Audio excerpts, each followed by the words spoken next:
Hello viewers and welcome to another Brewery Visit.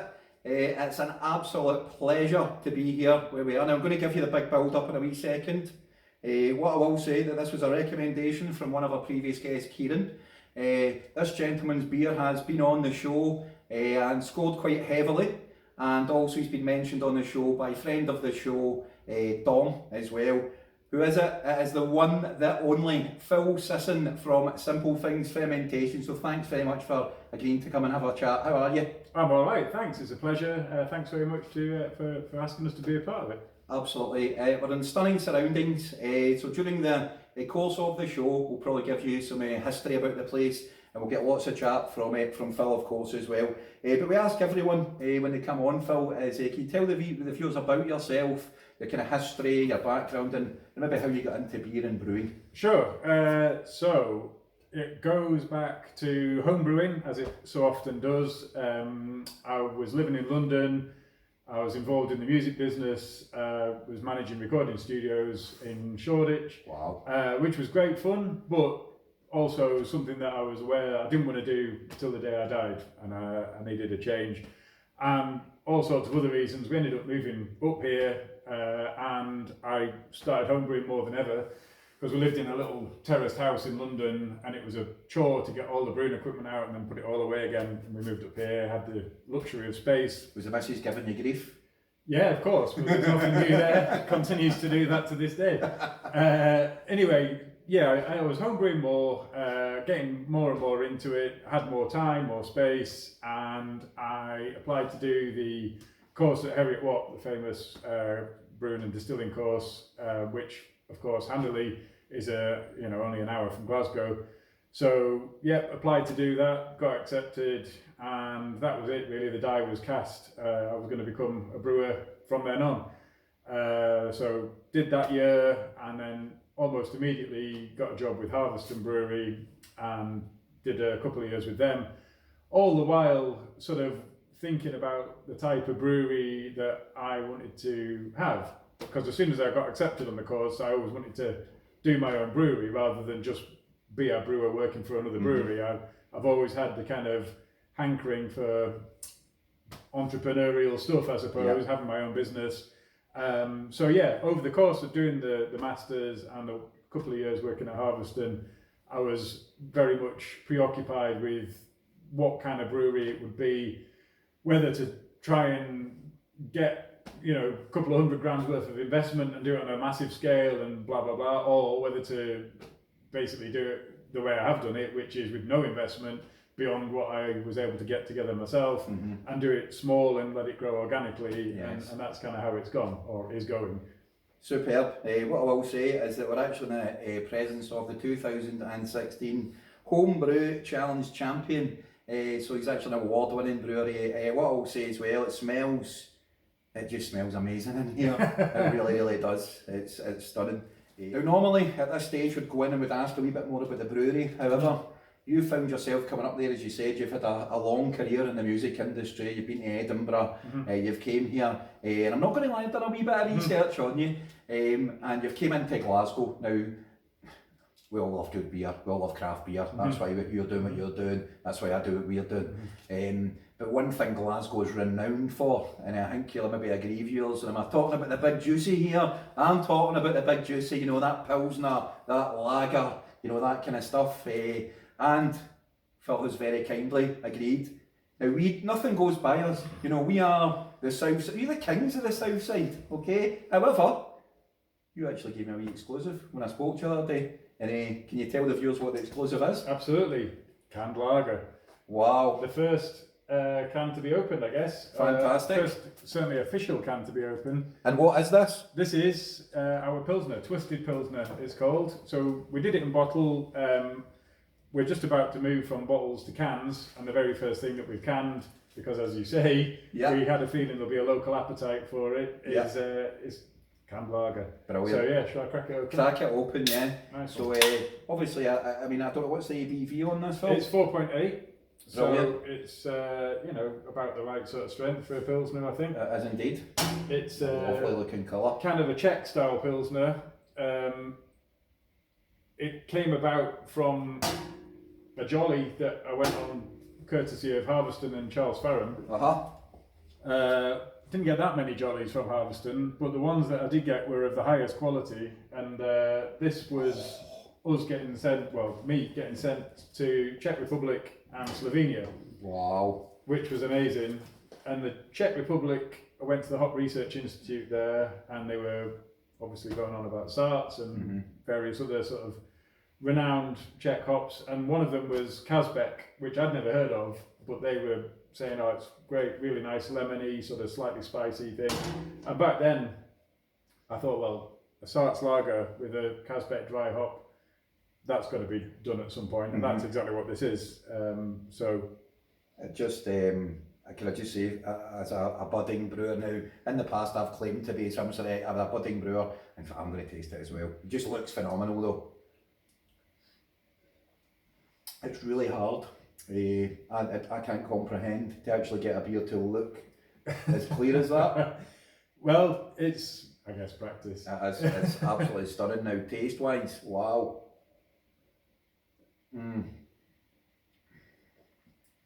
That is refreshing. So the trick with this, and probably with any dry hopped lagers, is to not move it out of the lager world. You want to give it as much hoppiness as you can, but still retaining the sort of bready, perhaps slightly sulphury thing that makes it a lager. Because otherwise, the first time I did it, I did overdo the dry hop, and it was delicious, but it was an IPA, more or less, or at least that's what it tasted like, an IPL, I guess. But it wasn't quite what I had in mind, so I had to rein it in a little bit on the dry hop. I think that balance is about right. It's superb. It's as I said, it's nipping into the pub after work, or nipping into the local bottle shop. Grabbing yourself a wee 4-pack, 6-pack, whatever you can get in the fridge. Get your dinner on. Come back, crack open a can of Simple Things Fermentations, Twisted Pilsner. Did you did make this in the bottle? I've done it in the bottle a couple of times. So it made perfect sense to do it as the first canned lager. It kind of came about as much as anything from the lockdown, when the response from the local people was much more than I ever expected. And I figured out that doing crazy esoteric styles was all well and good, but especially right then, it was going to be about making beer that people really wanted to drink. 100%. For the reasons previously discussed, it was, lager was top of the list. 100%. And we had a wee bit of we were referring to, that well-known lager brand. That's just, compared to that's just a different level. What's your website, Phil? What's your website? SimpleThingsFermentations.com. Okay. Now, what I like about that, viewers, is you go on there, and Phil's got all these beers on there. Sometimes you go to the website and they don't list the historical beers for whatever reason. Obviously, it tells you about Twisted Sense. If you want any more information about that, we'll be linking to that, as we'll be linking to all your social media. So follow them on Instagram, Facebook, Twitter, absolutely anything. You're mad for the socials, are you like the socials? Absolutely, no TikTok yet. No TikTok yet. Maybe one day. But we'll link to that, and I'd make no apologies for that, viewers, because I think you should be following this guy. One thing I did have a look at the website was just like, in fact I've got a couple of questions I'm going to ask you. Okay, so essentially, obviously you've told us about this, but apart from that, what is it that Simple Things Fermentations do? Okay, so we try to avoid doing what everybody else is doing. We don't do big IPAs with Citra, Mosaic, Simcoe, Galaxy, blah blah blah. Not because we don't like those, because I love those beers as much as anybody else, but I think there's enough of them out there already. I don't feel like I've got anything particularly to contribute to that world. Whereas I do feel there's plenty of other styles that maybe aren't so well represented that I, as a beer drinker, would like to see on the shelf. For example, the Scottish Export we've done, the wheat wine that we've done. It's, these are great beers, and I'm not sure why there aren't more. Well, I am sure, because they're not anywhere near as lucrative as hazy IPAs. But they're great beers, and there's a market out there for them, and I think probably it's likely that they will start to become more popular as people get engaged in beer generally and look to get beyond the obvious stuff.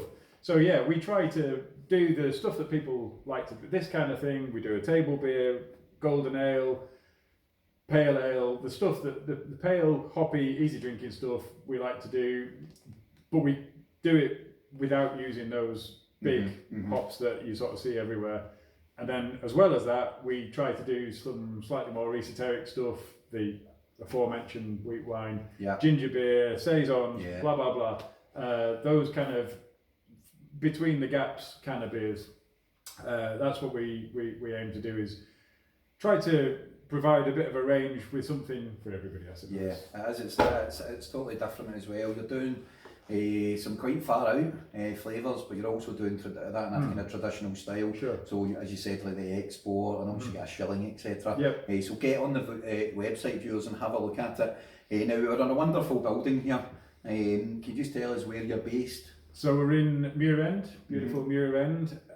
We're just behind the Bank pub. That's the landmark that most folk know in Muir End. There's a little lane that runs down the back of the bank, and there's one building on it, and that's the building we're in. It's an old Victorian era sort of workshop style building, but it was originally built as a bakehouse and latterly used for various different things, including car valet, wholesale equipment, headstone. I think what was in here before here was a monumental mason. Wow. In fact, we've still got the bench from there. It's a good bench. And yeah, now back to something a bit more approaching what it was originally designed for. You know, making things with yeast and grains, which it feels nice to have brought that. You've upcycled. You've upcycled the whole building, haven't you? That's what it's all about. Absolutely. So yeah, it fits quite well. The other thing I've noticed as well, and it's a shit. Well, obviously this is how exclusive this is. Yours. There's no even labels on this, can you? This is a real treat. New labels. Brenny, if you're watching, should be here, big man. But honestly, but one thing I do notice, the reason I mentioned the labels is I find that your labels are quite eye-catching. As I said to you off camera there, I think they make you look once or twice at the labels, and it's quite engaging. So yeah, the whole kind of the branding is cracking, right? So can you just tell me, firstly, maybe about the branding, but also how you chose the name Simple Things Fermentation in any order? Sure. Okay. Well, Simple Things name is a fairly easy one to get out of the way because there's not really any brilliant brains behind it. It was whilst I was working at Harveston, I turned over many names, and very often you'd go away, Google it, and go, oh, right, some little brewery in America's already done that. And I just happened upon the words and liked it, and nobody else had already done it. I was like, right, that'll do, basically. Simple thing. It sort of does sum up a little bit the philosophy, because we don't try and overcomplicate things. We just do simple things and try and get them right, and that's about all there is to it on that, really. On the branding, that's one thing that I don't ever take certainly much credit for, if any, because it's all down to the amazing Neil from Selected Works, Glasgow-based designer. He's got a studio in the Hidden Lane in Finniston, and it was one of the most fortuitous things about this whole enterprise was getting introduced to Neil, because he does everything, and I obviously said, well, we need X, Y, and Z, and it did begin with a conversation where we sat in his studio, and I said, well, look, this is kind of what I'm trying to do and roughly what I've got in mind. And then he came back with something, and it was more or less brilliant, and that's how it goes to this day. I love that. So the name is Simple Things, but yet the idea, it was a kind of big idea, I suppose, which leads into, obviously that's on your label. Yeah. It's all big ideas. Yeah. So that was another sort of product of digging out mash tuns at Harveston. You have a lot of time to think about things, and the Big Ideas series was like how I would start things off, really, I suppose. That was like a sort of sub-brand, if you like, that we've been doing up till now, and we're just about to supersede. But yeah, it seemed like a good way to start a brewery was to run through a load of different styles of beers and see which ones resonated with people and which ones we liked ourselves. Yeah. And that name just again came to me just through being bored and doing lots of manual work. Simple things, big ideas. Yeah, that's right. It does sort of work. Yeah. The phrases. I'll just touch on the fact as well. You know, we've mentioned export, we've mentioned shilling. harvesting. You know, you're talking about you know, one of Scotland's oldest. Sure. Oldest. One of the first sort of craft breweries. Yeah. Big supporters of the channel. They do give us a wee like now and brilliant. again. Nice oh one. yeah, right. decent guys. I mean, I couldn't really have asked for a better place to go and spend a couple of years between doing the masters and starting this, because there's a good degree of overlap between what goes on there and what we do here, in that they definitely were innovators back when they first started up. They were using the Slovenian hops that weren't really around so much at the time.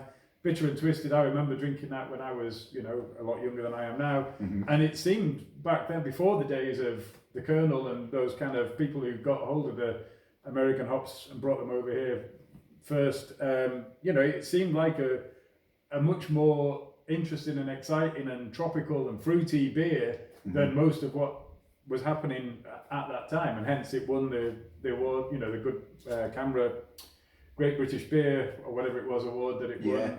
You know, and that all came from Harveston. They've got brilliant quality standards. There's a lot of stuff that we've, because apart from myself here, I've got Ewan, we're both ex-Harveston, and we brought a lot of what happens there here.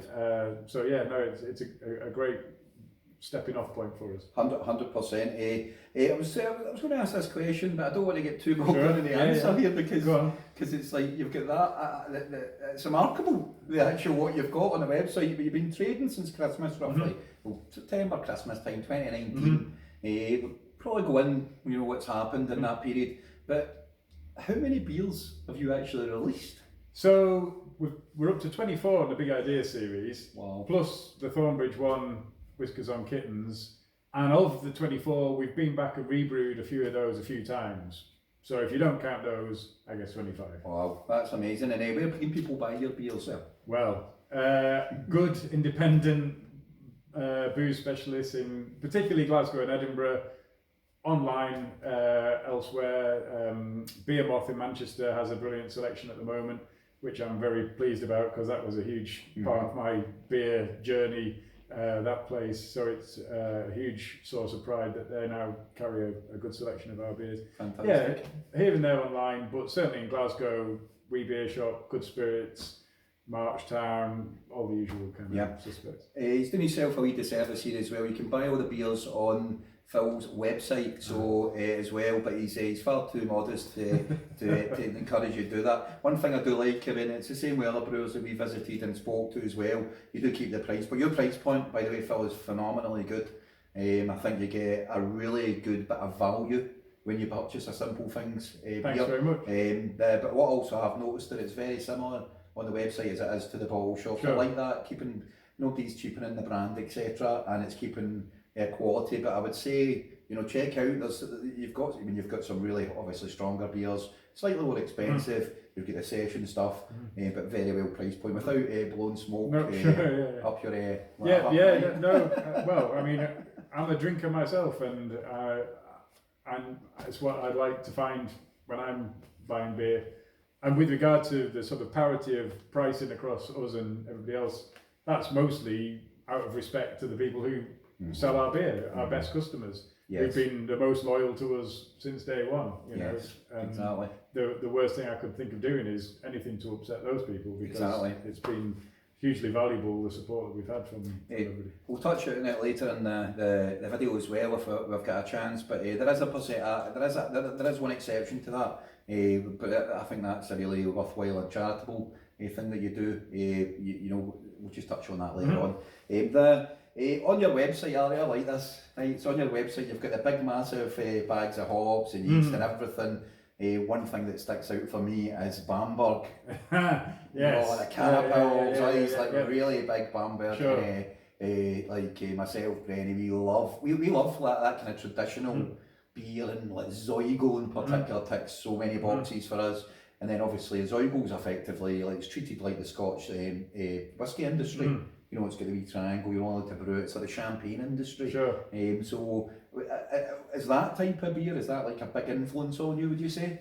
Insofar as it's quality European ingredients, you know, that is a huge part of the philosophy of the brewery, trying to make the most of what's on our doorstep, or at least close to our doorstep. So I suppose less so the German stuff, but obviously including that, but primarily what we've got right here. You know, we're in one of the best places for malt in the world.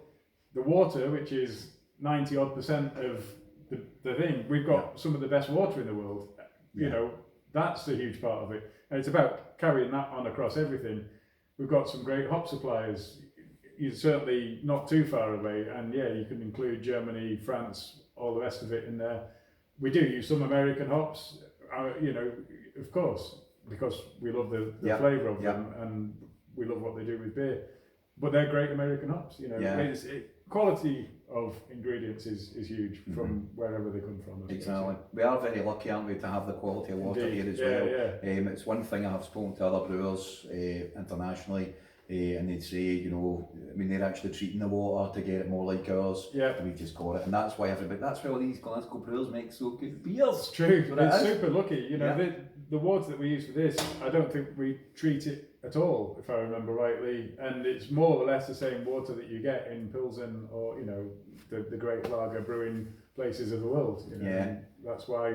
And it's Glasgow beer is great. Less chemicals, more natural. Yeah, for sure. Yeah. So that's quite good. So before we open the Big Idea Series 20 Koelschip Saison 23, sorry. Which is one of your latest beers, it is. Although dwindling stock, viewers, so if you get some, get it. I was going to ask you for a brief description, but we're organised, we sent you the script a couple of days beforehand. Phil's came back and said, you know, I can give you this and that, so we've actually got the pilot version.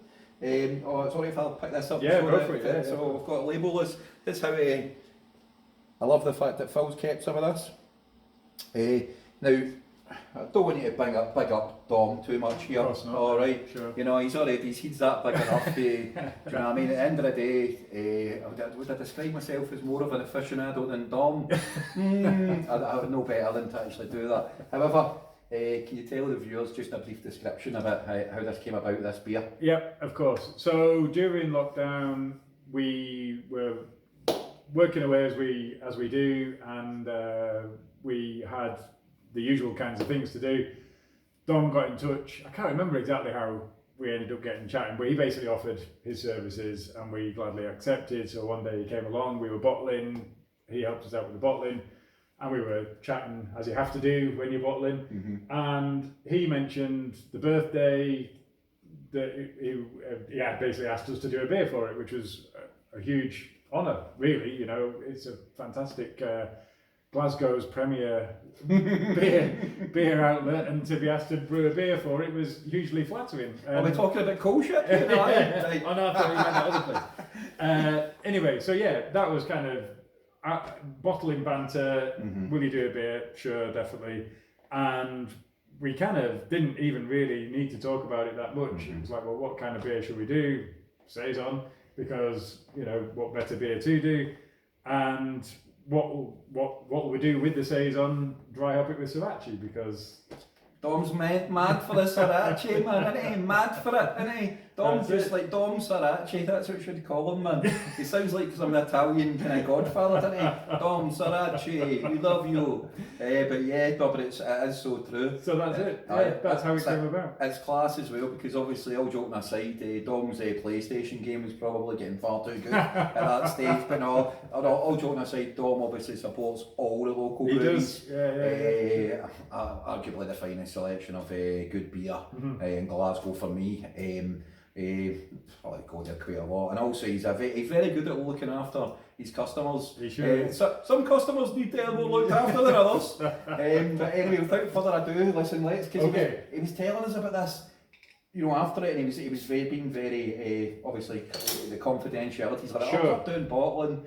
And then he came on a podcast actually previously, and he mentioned that he might be doing a Koelschip collaboration for the 4th birthday. Sure. And this is hearing how it came about is great. Now, I'm going to ask you something here, Phil, about this pour. Right now, I actually love a pour with a massive head like that, because I like to see possibly a little bit excessive. Well, it's a wee bit of a Bilko. Let's not kid ourselves on, but that is the prototype. This is the prototype. So this was done on the 20 litre pilot kit, my old homebrew kit basically. So it hasn't gone through necessarily the same rigorous quality steps as the full batch would do. Dom likes a good quality check, doesn't he? Yeah. But it's essentially the same beer. Well, it's similar beer.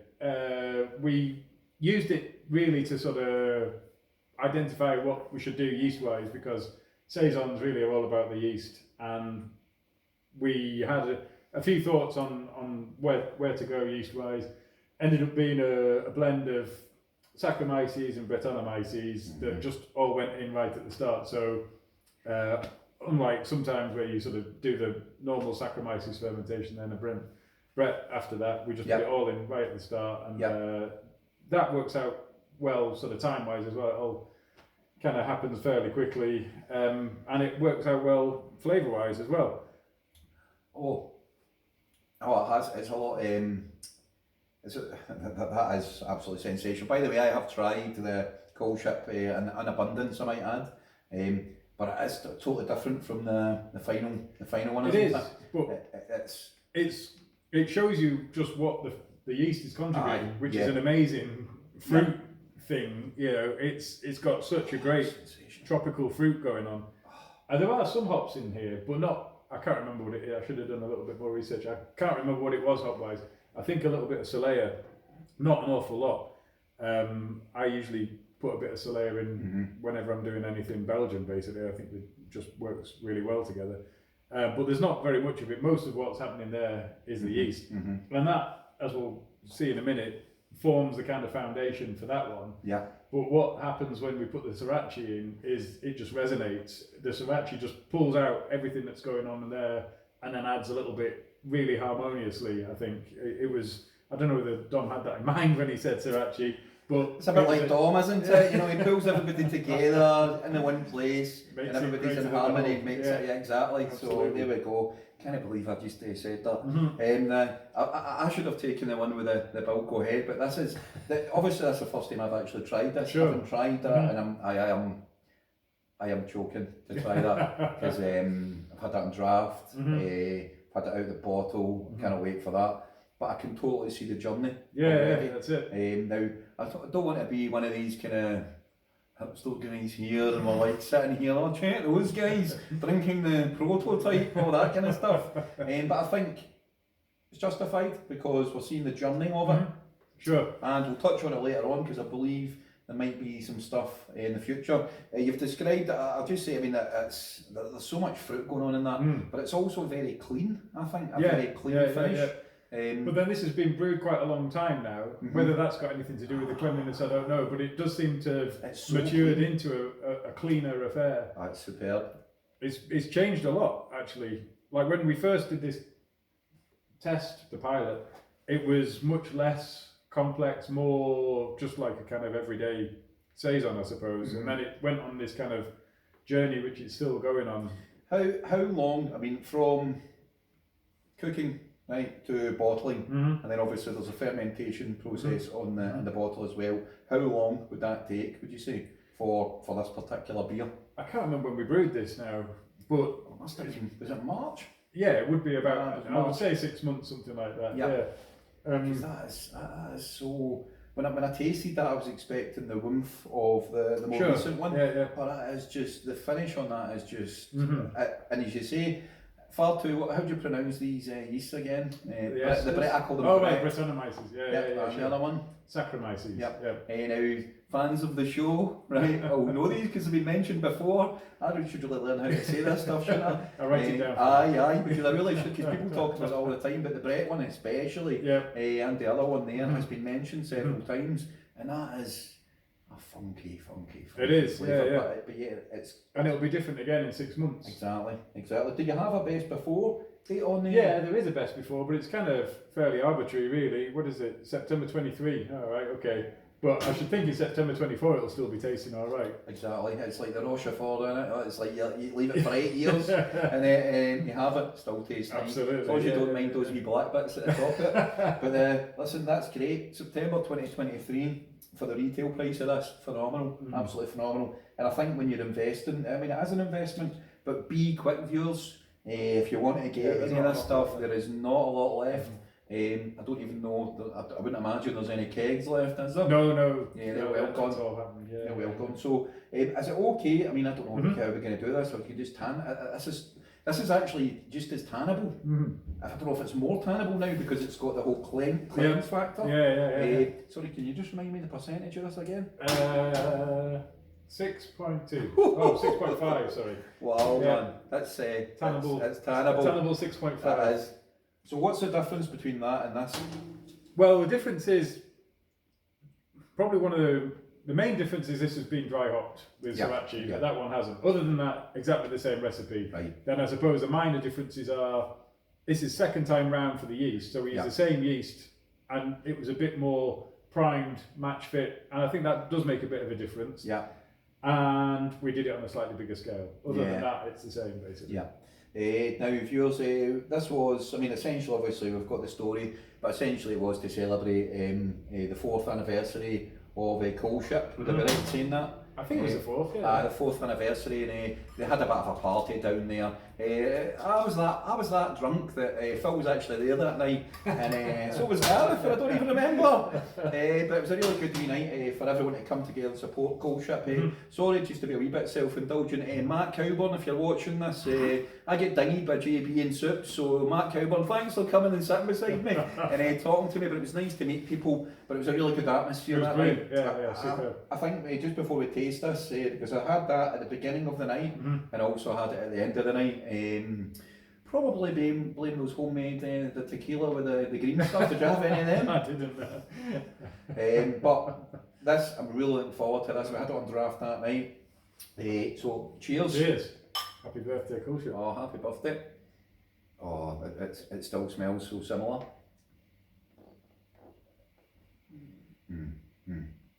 That has just got a much bigger body. Yeah. And it has, it's not, if I say it's not as clean, it probably sounds like a detrimental comment. But no, you know I completely it's agree. not as clean, it's just the body is so much more fuller. It's got a sort of creaminess somehow. And is that the sriracha, the dry Yeah, hop? totally, 100%. Yeah. It is a harmonious blend. Yeah, it really is. We tried it, well, because we've got another brew on the go of it, and we thought we'd experiment with a dry hop that was something other than sriracha, and it just didn't work at all. It was, we used, we just, for the sake of picking a couple of hops out of thin air almost, we tried Vic Secret and Cashmere, which are both fantastic hops, but they just didn't work. It was like sort of cats fighting in a bag, whereas this is just this, resonance, I think is probably the best word for it. Oh, it's absolutely, so it resonates quite a lot in my palate. So the great thing about sriracha, without kind of going down a kind of geek route here, is it can be used in wines. People using it in stouts. You're using it there on essentially a saison. It's such a versatile hop. Probably underrated, and I think it's 100%. It's a bit marmite, isn't it? It's a bit like big fans. Yeah. And that's kind of a huge part of the appeal for me, because that's exactly what we try and do, is ferret out these things that are great, but are maybe, were once trendy and maybe aren't so much anymore. It's like, let's forget about this thing, whether it's sriracha or Scottish export. It's brilliant to... Can I let you into a secret? Go on. I've got a packet of sriracha in my freezer. Yeah, brilliant. It's been sitting there, but I'm looking forward to it. I'm going to use it in a stout. Get a nice recipe for a stout. And it's just so versatile, but I absolutely love this. Now you've touched on it already, and again, this is going to let you into, because people are probably watching this, if they're still watching it at this stage, and they'll be saying, "Oh, treat these guys, man! They've got their pilot beers. They've got this one you can hardly buy it. There's only like 20 bottles left." However, I believe there's a new. Yeah, good news is it's been really popular, and we kind of thought it might be, because obviously we tried it before we did anything with it. So after we'd bottled the batch, we just brewed straight back into that same yeast, and we'll be bringing that out, probably be starting next year now, I would think. Fantastic. But yeah, there's more to come for sure. Fantastic. So there you hear it. See, we're actually providing a service for you, viewers. We're not just trying to rub it in by drinking your good beers. Now I have to say, in terms of saisons, purely, and I'm not just saying this because of the name, and we know Koelschip is a great name. Koelschip Yard, play on the word, shipyard, it's such a good name. and a lot of, I think Dom's marketing is actually really good. Definitely, yeah. When you marry the two bits of marketing there on the bottle, I think that's absolutely superb. But I have to say, that's one of the best saisons that I have ever tried, and I cannot wait to see the result of the next one. So what we'll say to that is cheers. Cheers. Rolling. So I'm kind of repeating myself here. This is me trying to step. I told you we would deviate. The great thing, viewers, is when you meet a brewer that's so passionate about beer and brewing and everything that you do deviate, and it's a tribute to your beers actually, that we've been sitting here, we don't know each other. Sure. About 10-15 minute chat before we started. And it's just it's a tribute to the beers that we're talking away. So I'll ask these questions as they're on the script, but I'll cut them out if need be. So looking through your website and all the different varieties you've produced is quite remarkable. As I said earlier, I'm really sorry to do this. That's all right, go on. Do you have a favourite beer that you have produced? No is the answer, really. I don't. I've got a few favourites. This is definitely one of them, because it just worked out really nicely, and it was great how it came about and everything around it.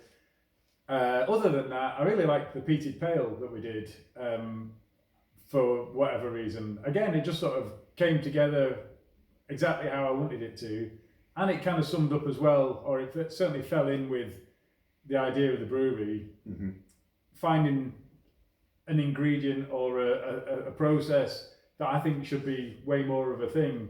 A peated pale beer, because you get peated stouts, and peat is used in beer, and it kind of sometimes works, sometimes doesn't. But putting it in a pale beer, you get all of that stuff that you get in a whiskey, and it's not like nobody else has done it. Fine do a great one, and Sky do one as well.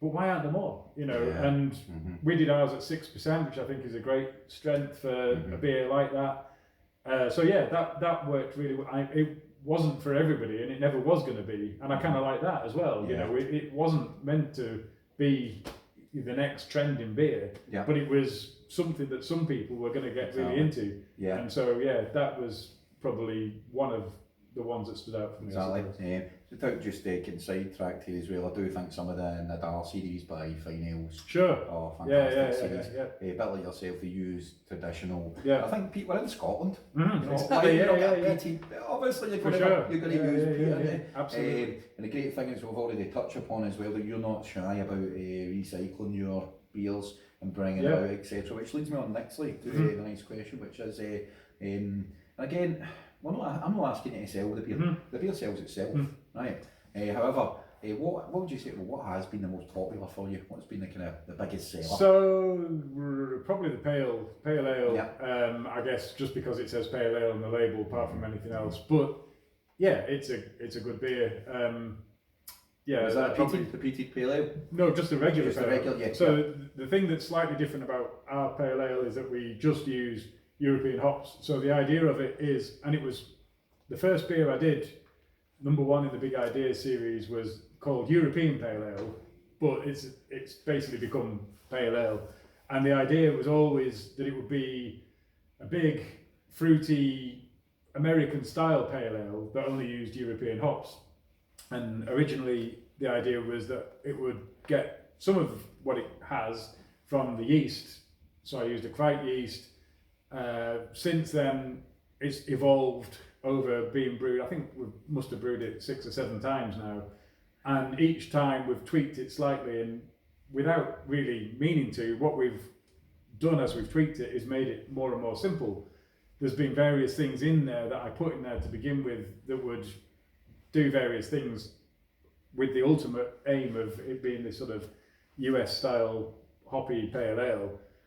And I've kind of stripped those back one by one, and what we've got now is the closest thing to what it was originally intended to be. We use a fairly clean yeast. We've taken out some of the malts that were meant to do something interesting.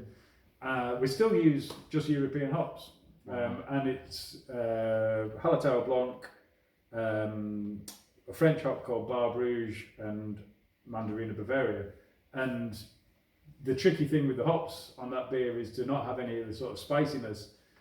A lot of European hops contribute a sort of spiciness, which in a lager or a saison is great, or an English bitter or whatever.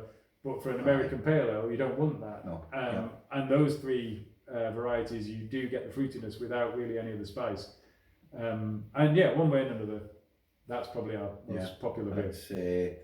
What an answer, viewers. That was very well priced on that. Sorry for keep saying that, but it's amazingly priced when you hear the description, what goes into it. It's fantastically priced beer. We love the Scottish light beers that you've done. We touched on it in we done earlier on was round about 4.8%, etc. But you have done beers coming in. Did you not do recently a table beer around about 4%? One of the first, I think you've done one previous as well. I actually got a bottle of the one, I do apologise, I forgot the name of it. But the session table beer recently. Now, what I found when I tasted that was, you know that way, it's like, sometimes you get a table beer and it's like calibre.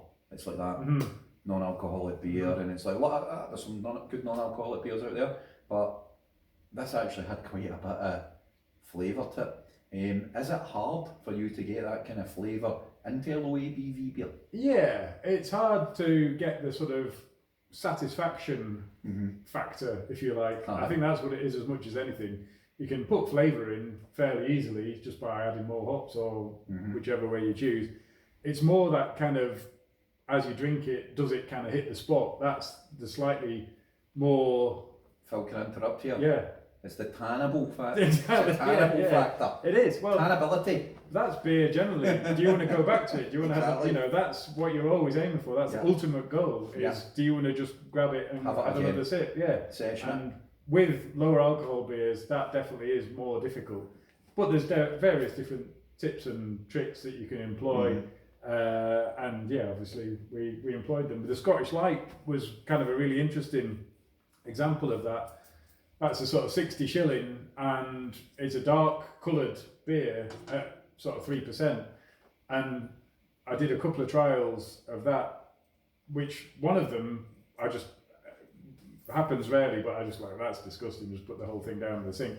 And I did the exact same recipe with like a couple of percent of peated malt, funnily enough, and the difference was incredible. It just gave it that complexity, that something, that oomph, that body that made it work. And we brewed a batch of that and it sold really well, and we'll probably brew it again. And it was just, you know, that isn't a noted trick to make low alcohol beer, is to add a few percent of peated malt, but on that occasion, that's what it was. And it was just that layer of something that made it work. I love how you do, and again, I kind of want to hark back to, you know, Kieran had been on originally and really opened our eyes, and probably a lot of our viewers' eyes to the history behind fermentation process, etc.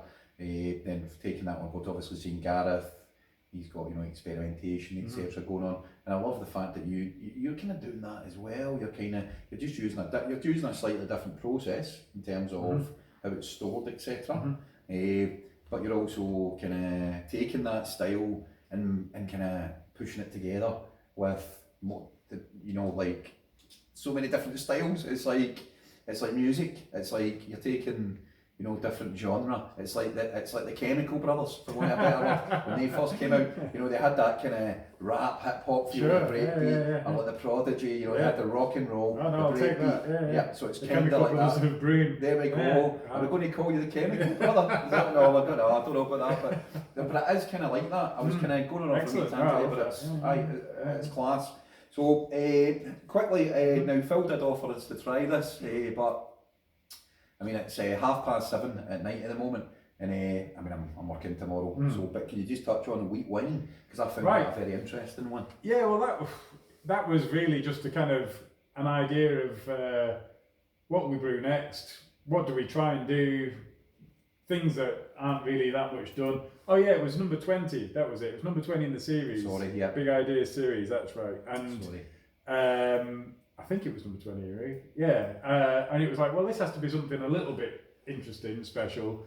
And a wheat wine is just like the perfect example of something that you don't see very often that you think you probably should. I've still no idea why you don't see more wheat, because barley wine's a thing, obviously, you know. Barley wine is life. You know, everybody loves barley wine. why not wheat wine? You know, it exists, it's a thing. It's not like we ferreted it up from some kind of long lost brewing manuscript. It's out there. It's just that people just don't really seem to do it. And what's great about it is because of that, nobody really knows what to expect. So however it turns out, nobody can say, well, that's not a wheat wine. 100%, 100%. I can't stress enough, this isn't marketing bullshit. Wheat wine, it is a thing. Yeah. It's everything's natural here. It's not just, oh, we'll just tag this on. No. It's not like a quipper. Do you know what I mean? One of these things, or it's like it's a thing. It's natural, absolutely it is. And it tastes lovely. Yeah, no, indeed. So that's what we decided to do for number 20, and it was a lot of fun, and it was a little bit different to what we normally do because we've only probably I mean you and I have probably drunk 4 wheat wines between us in our lives, so we weren't really that sure exactly where we were going with it. Unlike, for example, the pale ale, which I knew exactly and still do. You know, most of the beers that we do, we've got a very well defined idea of how it's going to be and what we want, and if it's not quite on the mark, then what we'll do about it. And that this was much more, let's do one of these and see what happens, and that was good fun for sure. And it changed an awful lot over the course of from day one in the fermenter to where it is now, and really happy with the way it's turned out for sure. So I suppose we went from the Prodigy to more a punk ethos. That was quite a punky beer. Yeah, it really was. Yeah. Have you got any bad boy, heavily aged beers in the pipeline which you're going to unleash? Funnily enough, I mean, it depends how you call heavily aged, but yeah. So last year we had a barrel aged stout, which was originally our foreign extra stout, which was another favourite of mine actually.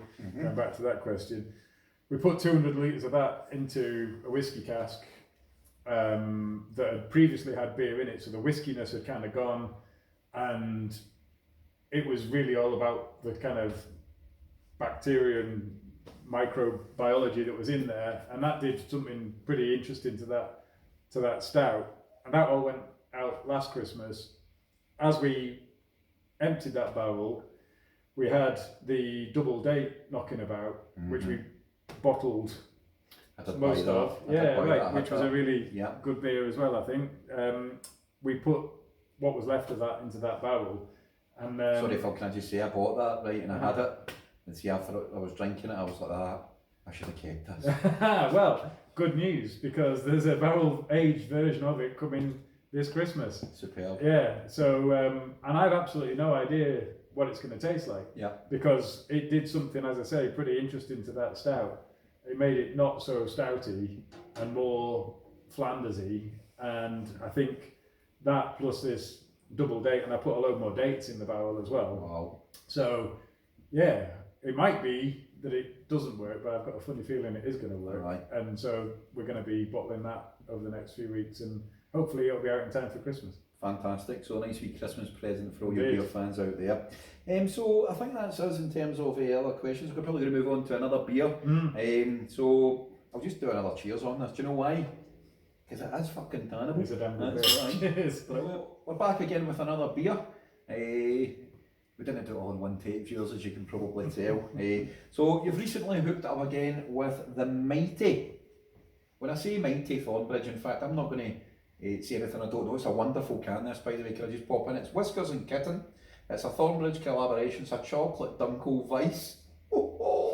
This sounds so interesting. 5.2%. While I'm showing the viewers the can on this, Phil, can you just tell us a wee bit about how this collaboration came about, please? Absolutely, yeah. So you're right to say that it is the mighty Thornbridge. Sorry, Phil, sorry. As you probably know, just because it's me, the camera's on selfie cam, so can you actually see Whiskers on Kittens, or is it back to front? Sorry, Phil, thought I'd just address that. Right. Viewers need a mirror. So yeah, Thornbridge goes back to, I think you mentioned earlier, the homebrew thing. So that was just as I started at Heriot Watt. Just before I'd started, I'd entered that competition through encouragement of my wife, because I didn't really think the beer was all that amazing, to be honest.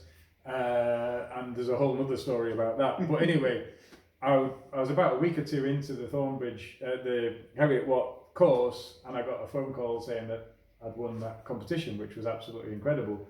And I had to not tell anyone for about 3 months, which was difficult, as you can imagine. Phil, were you giving it the old Conor McGregor? I would have been if I'd have been able to, but I had to button my lip because it was all on the down low, which is, you can imagine, just starting a brewing course and all you want to do is give it that, but I couldn't. Anyway, so that was a Belgian wit called Raindrops and Roses was the beer that I'd won that competition with, and I went down, did the brew day with them, and they brewed a load of it, and it went into every Waitrose store in the UK, and everybody I knew bought that beer, which was a mad one, because as I say, I wasn't all that enamoured of it, to be honest. Rose petals in beer wasn't sort of sitting all that well with me. I mean, I obviously liked it enough that I did enter it. I don't want to play it down too much. But it wasn't probably the beer that I'd want every single person I know to go out and buy and judge me on. But anyway, it was an amazing thing, and going down there was incredible, and I kind of got to know a couple of the people down there, and the whole thing was just fantastic. And I didn't really think, obviously, very much more about it after that, other than this sort of general feeling of happiness that had happened. And then fast forward to last year, and I got another call from them out of the blue, equally unexpected and equally amazingly welcome, to say, did I want to do a collab with them?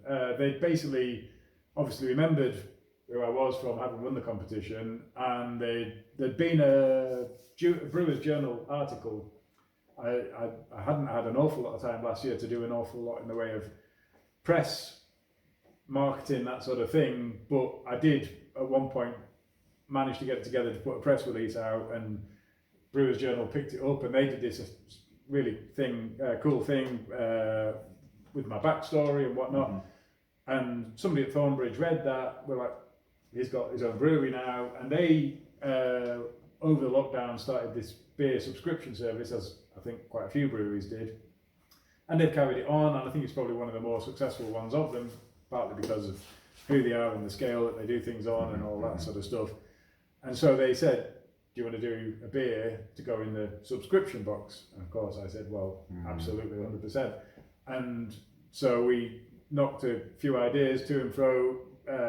Rob, the head brewer, is a big fan of anything Germanic, and he was keen to go down that route. And as it happened, this was only just after Ewan had started, and he has a fair bit of experience of Dunkel and things with chocolate in it, and that seemed to be the way that things were going, so that worked out really well, because already Ewan had a huge amount of experience with this sort of thing.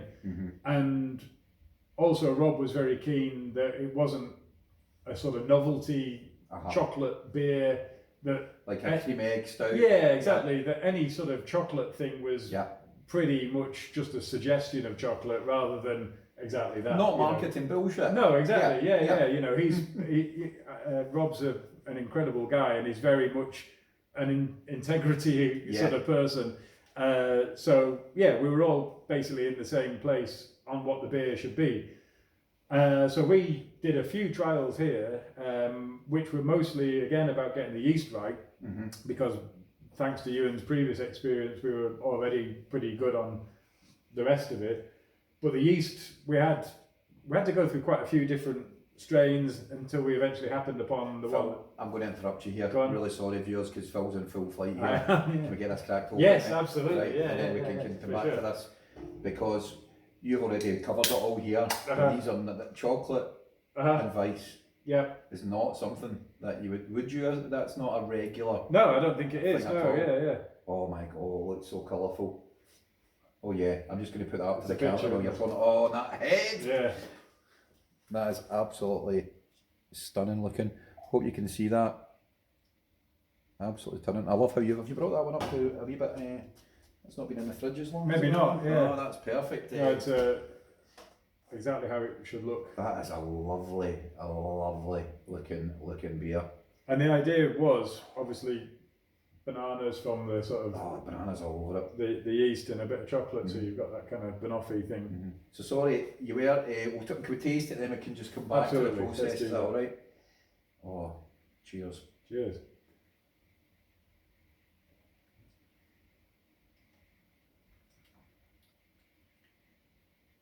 It's a lot going on there, isn't Yeah, there? there's But plenty yeah, going on in there. without being overpowering. No, indeed, yeah, It's it like- feels kind of authentic. Oh, You know, man. you wouldn't be all that surprised. The palate. See the hit on that palate. Uh-huh. It's like everything in it. And then yet again, it just settles down to a nice crisp Yeah, clean. yeah. No, I was totally. actually expecting that to be quite heavy for some Right, reason. right. And then or I thought it was going to be, bitter with a hint of Sure. kind of dark plain chocolate. Yeah. But it is the bananas. Yeah, It's no, so totally. good. And that's kind of all from that exchange, really, or exchanges with Rob and the brew team over there. We kind of knew exactly what we wanted, and it was just a matter of working out how to get there. Yeah. And it wasn't loads of chocolate, and it wasn't anything sort of pastry-ish. It was a proper German beer, basically. And when it comes to executing an idea, you know Thornbridge are a safe pair of hands. Fantastic. So the way it kind of worked really was we got the recipe together. We were happy with what we'd come up with.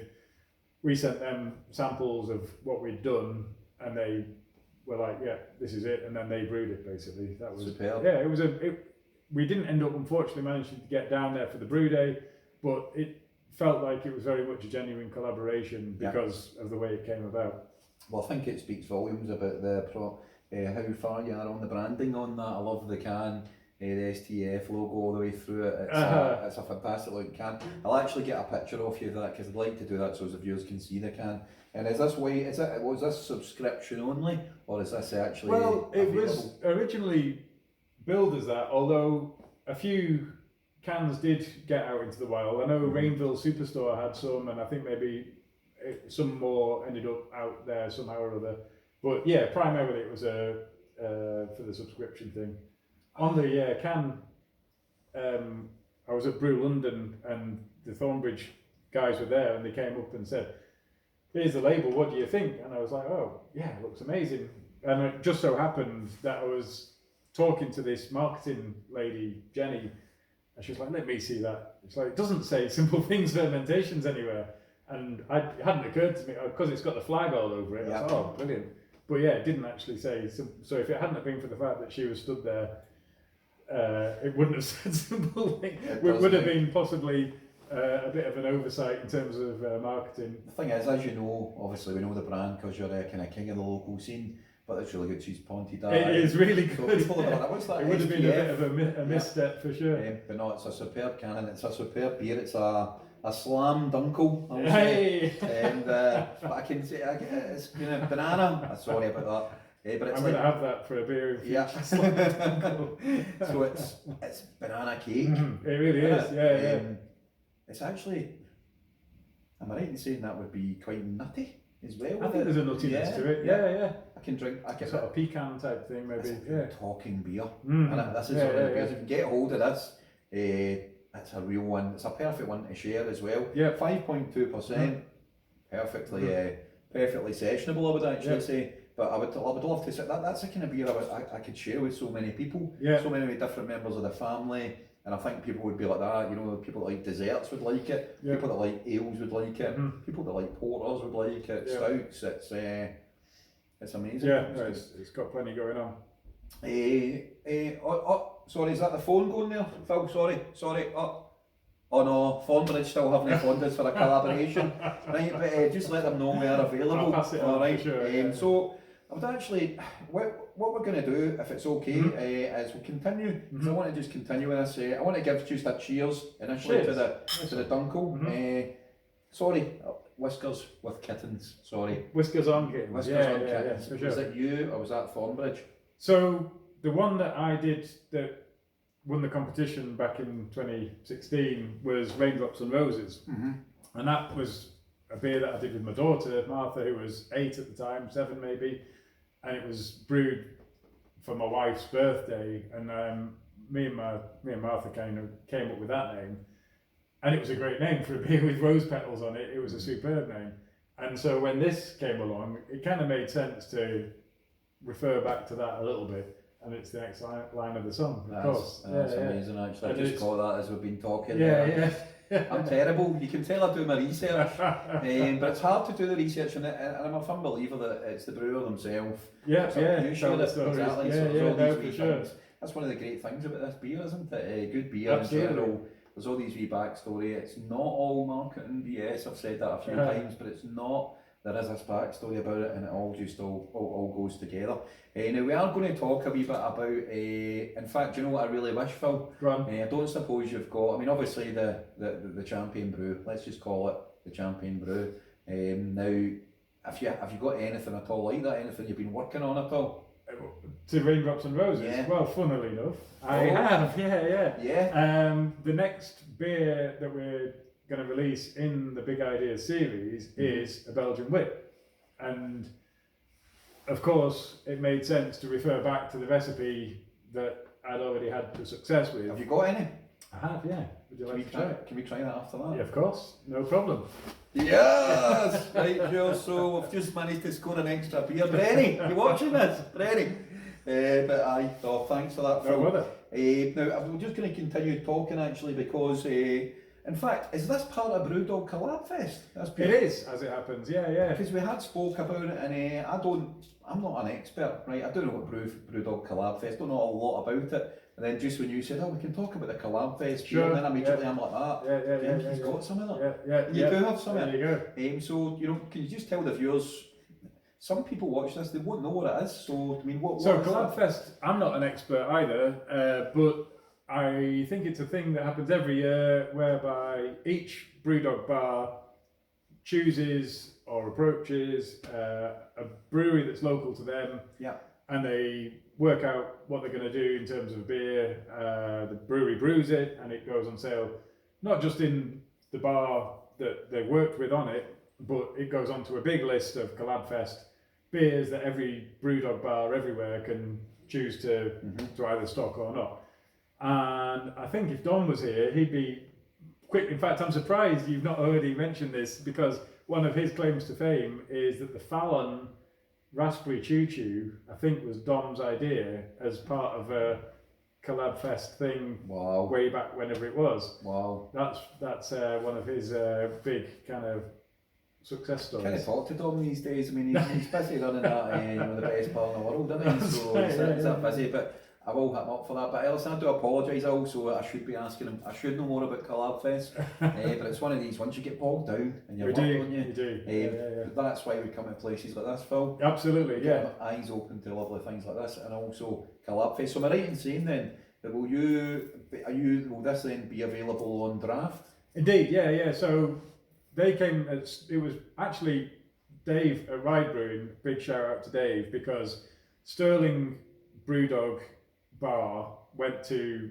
speak to Dave, who'd already been spoken to by another Brewdog bar, and he said, "Why don't you go and see Phil?" So Ross from Sterling came and spoke to us, and we came up with the idea of the Belgian Wit with elderflower. Yeah. And we brewed. This is our double-size fermenter, so we basically brewed a double batch of it. How big is that, by the way? 1,200 litres. Yeah. So we brewed a double batch of it. Half of it went into keg, and then we bottled the other half. So there's like 30, 40, I think, kegs of it were done. So presumably 40 or so different Brewdog bars will have it on tap. And then we've got some on bottle as well. Fantastic, so definitely check that out. Listen, I'm really enjoying this, but I can't wait to kind of wrap up the podcast with an elderflower wit. Yeah, that'd be amazing. Why not? So just to do it again, because these are the nice glassware as well. You need to get these back on the website. Right, so it's a logistics issue. Cheers. Rolling. So the last beer of the four.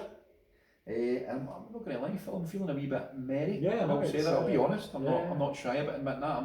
It's been perfect all sharing it tonight. Beer and good times. Absolutely, it is. So the elderflower wit, you've touched on this. It's been inspired by the award-winning. Can you just repeat the name of it again? Raindrops and Roses. Roses. Part of the Brewdog collabfest, which we've touched on already. Without further ado, let's get it cracked open, please. So it was based on the recipe of Raindrops and Roses, which is a Belgian wit, and it was the collabfest that brought it about, and it was around the time when elderflower was out. It was only 2 or 3 weeks of the year or something. Yeah, and it's just a nice flavour to to having a drink, I think, you get elderflower cordial, probably get elderflower gin. Yeah, man. And with an elder tree right outside the brewery, goes back to the bakehouse origins. Did you use? We did, yeah. This is where the elderflower came from. Wow. Not 2 meters from the brewery door. Wow. And the thing with a wit, and I think this is what kind of did it in the competition, it's about more than anything. All beer brewing is about balance, really, but with a wit particularly, it's all about it being a wit without it being, or an elderflower wit without it being overly elderflower. Same with the rose petals. You called it an elderflower wit, so it's going to have elderflower in there, but it's not elderflower juice. It's primarily the wit. Like Hogarden has got orange peel and coriander in it, but you don't drink Hogarden unless you've got a big slice of orange in it and go, ooh, orange. First and foremost, it's a wit. And so, yeah, we obviously had to have the elderflower jumping out to a certain extent because it's got it on the label, but it's got to be a wit first with a bit of elderflower. Wit, when you say wit, do you mean like a wheat beer? Yeah, so a Belgian wheat beer. So I love the fact, is that what they call it in Belgium? Yeah. See, people think I know everything, but yeah, every day's a school day. Because I was like, oh, what's a wit? What's a wit? Oh, wit, man. Right, anyway. Cheers, my man. Nice one.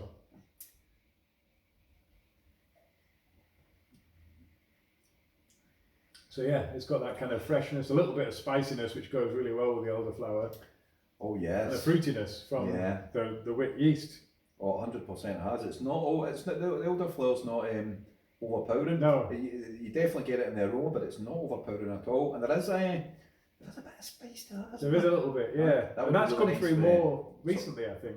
When we first brewed it, it wasn't there quite so much. It's got a real kind of sort of lemonade feel to it, really refreshing.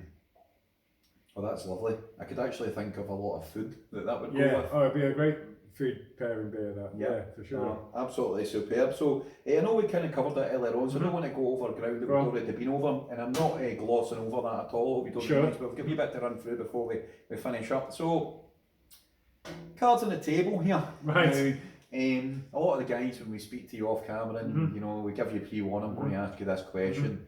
And you can actually blame Neil from the wee beer shop because it was him that came up with this question. Right. He's like, I ask everybody this question, so nice one, Neil, for that.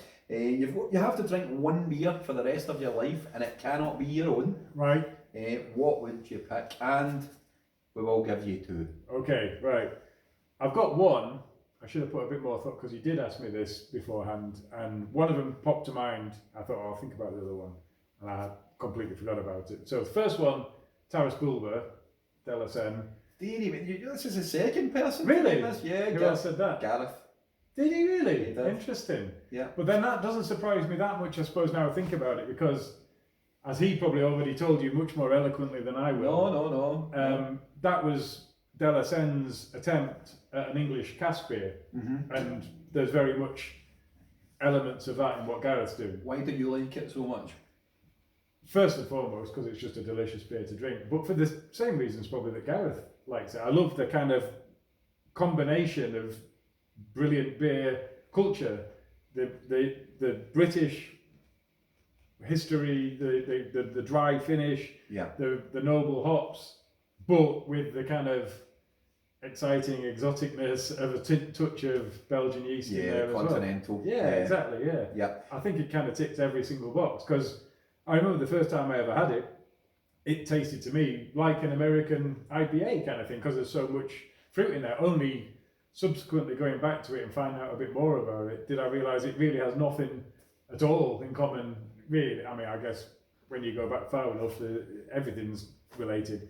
But yeah, there's no massive citrusy big hops in there. It's all very kind of European, but it still delivers that punch, that flavour, that satisfaction. I love the fact that you picked the same beer. Right. Now, if I was to give you a kind of second one, I know you're on the spot. Right, so that is on the spot. Yeah, I would probably just right now, having not really thought about it probably enough, but I'd go Old Peculiar out of cask. Old Peculiar out of a wooden cask. Wow. If I could get that on my desert island for the rest of my life, that and Taras Bulba, you'd be salted. I'd be happy with that. Yeah. Brilliant. Yeah. So two fine choices there. Now there's something I do want to ask you about. Now, if you're on the website, if you're placing an order of yours, you will notice that you can get a discount on your website, and I believe it's, you can nominate a code, and 10% of the order goes to the Govan Foodbank. That's right, yeah. Firstly, congratulations. Well, hang on, no. So, yeah, sorry, I do apologise. It's a little bit more convoluted than that. So I give you a 10% discount on the understanding that you'll give me a food bank donation. Yeah. I do apologise. All right. When you're delivering the beer, which is free in Glasgow. Yeah. It's a small charge, isn't it? That's it. Yeah. So free within a couple of miles. Yeah. Postcode based, unfortunately, which isn't ideal. Mm-hmm. The rest of the Glasgow is £2.50, I think, and then outside of that it's £6 or whatever. Yeah. If you spend a certain amount on beers. Oh yeah, 35. Yeah. And that's free delivery. It is. Although I might review that because we're moving into cans, obviously, and that's going to change things a little bit, perhaps. So I'm going to go back and look at where that threshold lies. But yeah, essentially at the moment it's 35 quid at the moment. So if you, obviously, and I'm assuming this is in the local area, so you get 10% off that, you're already great prices. And when you deliver the beer, you can give like pasta or like anything you People want, leave a carrier bag, toiletries, anything you want, you can bag it in. Exactly. And I think that's fantastic. Yeah, no, over the lockdown for sure, it was where everybody's head was at, and there was a fantastic response, and it felt really good to be doing something positive about that. Still does. It's kind of tailed off a bit, but then that's because the way that people are buying beer has tailed off or changed. We were doing an awful lot last year of selling beer to people within a couple of miles of the brewery, and we still are to a certain extent, but it's changed as life has changed. Well, I'm sure you've got a lot of support from the local community in terms of the food bank. Unbelievable, yeah. Now, in terms of one thing, I mean, I'm going to throw a wee curveball question in here. Obviously, if you've been watching this, you've had 20 years in the music industry, and by no means Simon Cowell, That's for sure. Although I think I bet you've got a few stories to tell. Far too professional. Yes, of course. So, but if you ever do meet Phil in and out, I would be asking him, sir, I'm looking forward to getting a beer out with you. Can maybe tell us some of those stories? Loose lips. But you did come up, and you had a successful career down there, and you had a young family. You've came up, you've had to go and do your masters through Edinburgh. Moving to the south side, open up in a brewery, and then it's like boom, pandemic. Yeah. You must have been shitting yourself for a start. Well, yeah, no, because I think if I'd have had a year and then it happened, that would have been much more difficult. But you can't miss what you haven't had. So I'd been literally a couple of months, and I'd worked as hard as I've ever worked to get 2 beers out just before Christmas 2019. And I thought, right, well, January and February, get myself together, brew some more beer, organise some events, get out and about, sell some kegs, casks. And of course, March, that all went off the table. And so I just carried on doing what I'd done prior to Christmas, which was putting it in bottles and selling it to people around here. And yeah, it goes back to that food bank thing. The response was just unbelievable from people around here, much more than I ever expected, and probably who knew what was going to happen in that situation. But yeah, what did happen was people were very keen to support local businesses, and I spent a lot of time delivering beer to people around here, and some of them, well, I've still got some great customers from that time for sure. Well, one thing I've noticed as well, Phil, and I think I'd said this to you off camera, I mean, my introduction to Simple Things was in the local key store up in Mount Florida. I've since purchased it at a wee beer shop, and all these local bottle shops really did get behind you, also on the East Coast as well. Oh, massive, When you add in the neighbourhood, helping, and I love the fact that you've actually thought, something, I'm going to give you something back, and at the same time, you are giving something back to the local community via the Govan Foodbank, a fantastic charity. And everybody's changed, their habits have changed again. But I love the fact that you're still doing that. Yeah, still no, for sure. So the well problem done. hasn't gone away, has it? Well, it certainly hasn't. So well done on that. Brings me on to the kind of next question. We're going to just skip the one about the nomad brewers, but how important is beer and community to you? For you? I mean, it's everything, really, isn't it? Yeah. The two things go hand in hand, and Yeah. It's all about that last answer, really. If it wasn't for the fact that people had embraced us as they did, we wouldn't have been around for 6 months, never mind 2 years. It would have all folded. It's amazing, isn't it? Yeah, it really is. Absolutely. Yep. Absolutely unbelievable. Yeah, and unplanned, unexpected. You know, that time you were in this kind of weird zone of not knowing what was going to happen from one day to the next in all sorts of ways, and to have had that real surge at a time when I was pretty young as a business and unheard of. People did find out about us somehow, because there wasn't any easy way of getting the name out there. It was really just social media and word of mouth. Yeah.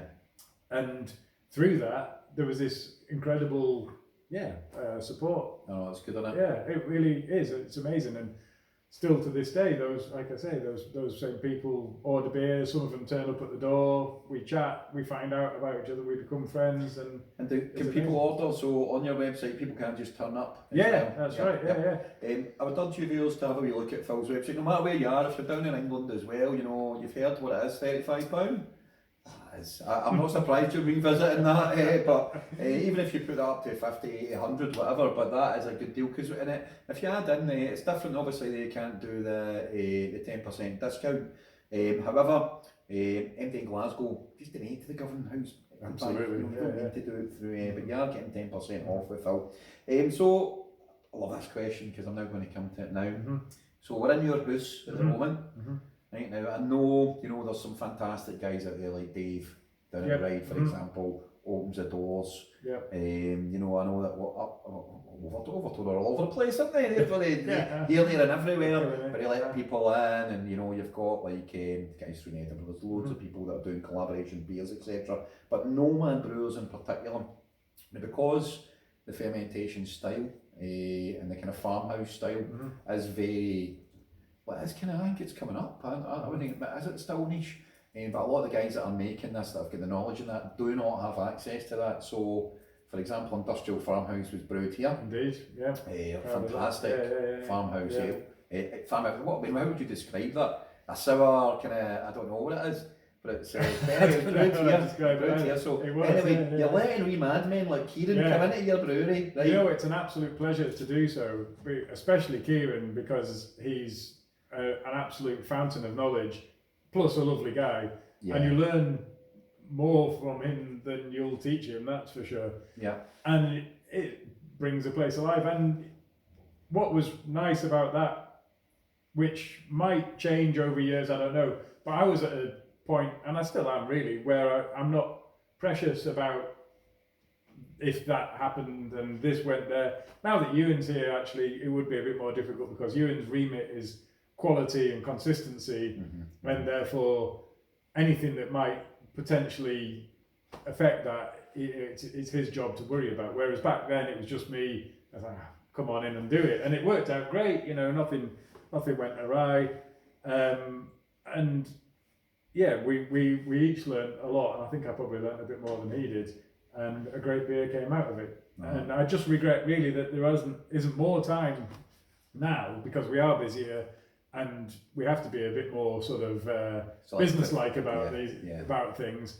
But yeah, certainly when we did that with Kieran, it was just good fun, you know. Well, I'll come back to you in a bit, maybe 18 months, 2 years, so we can maybe get one on the go, and Kieran is infectious. Indeed. So, we've touched on a lot of breweries, you know, Kieran being one of them. We've spoke off camera about other ones that we're all big fans of. Now, is there any other breweries that you would like to mention? That you like, or that you're a fan of, or? I mean, there's a long list. St. Mars of the Desert springs immediately to mind. Burning Sky, obviously.